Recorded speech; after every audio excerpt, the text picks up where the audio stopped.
ఇన్నాళ్ళు కోళ్లతో పాటు పక్షులకు మాత్రమే సోకిన బర్డ్ ఫ్లూ ఇప్పుడు మనుషులపై కూడా అటాక్ చేసింది.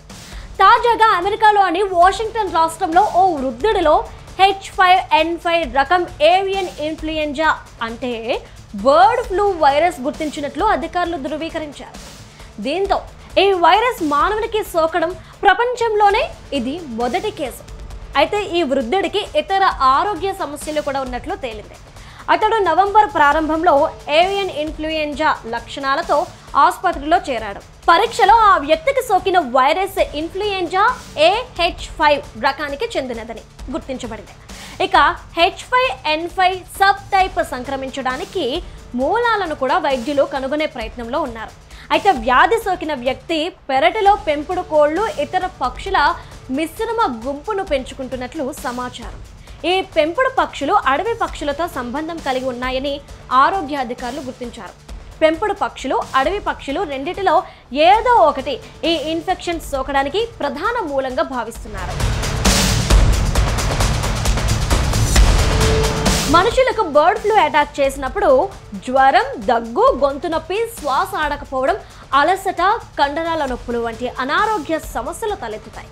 అతిసారం వంటి జీర్ణకోశ, కళ్ళమంట సమస్యలు కూడా ఉంటాయి.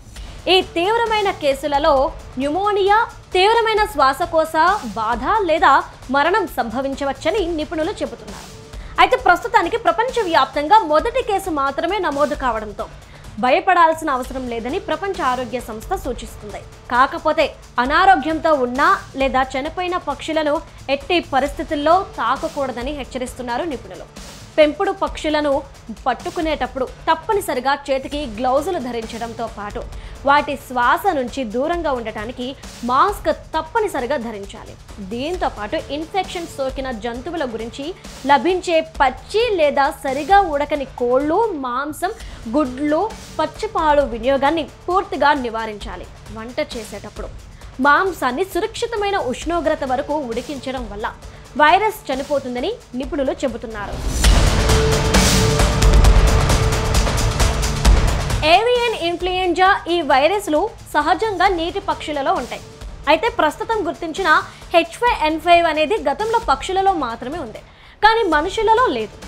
ఇవి జన్యు పదార్థాన్ని మార్చుకోవడంతో కొత్త వేరియంట్లు ఉద్భవించే అవకాశం ఉందని ప్రపంచ జంతు ఆరోగ్య సంస్థ హెచ్చరించింది. ప్రస్తుతానికి మనుషులకు దీంతో పెద్దగా ముప్పు లేనప్పటికీ ఈ వైరస్లు పక్షి జనాభాలో ఎక్కువగా ఉండడంతో మహమ్మారి వ్యాప్తి చెందడానికి చాలా అవకాశాలు ఉన్నాయి. అయితే సాధారణంగా మానవులకు ఈ వైరస్ సోకడం చాలా అరుదు. ఇన్ఫెక్షన్ సోకిన పక్షులతో దగ్గరగా, రక్షణ లేకుండా సన్నిహితంగా ఉండటం, పక్షుల స్రావాలతో కలుషితమైన వాతావరణంలో మాత్రమే ఈ వైరస్ మనుషుల్లోకి ప్రవేశించే ఛాన్స్ ఉంది. ఏదేమైనా ఇన్నాళ్ళు కోళ్లు, పక్షుల్లో మాత్రమే ఉండే ఈ వైరస్ ఇప్పుడు మనుషులపై కూడా అటాక్ చేయడం ఆందోళనను కలిగిస్తోంది.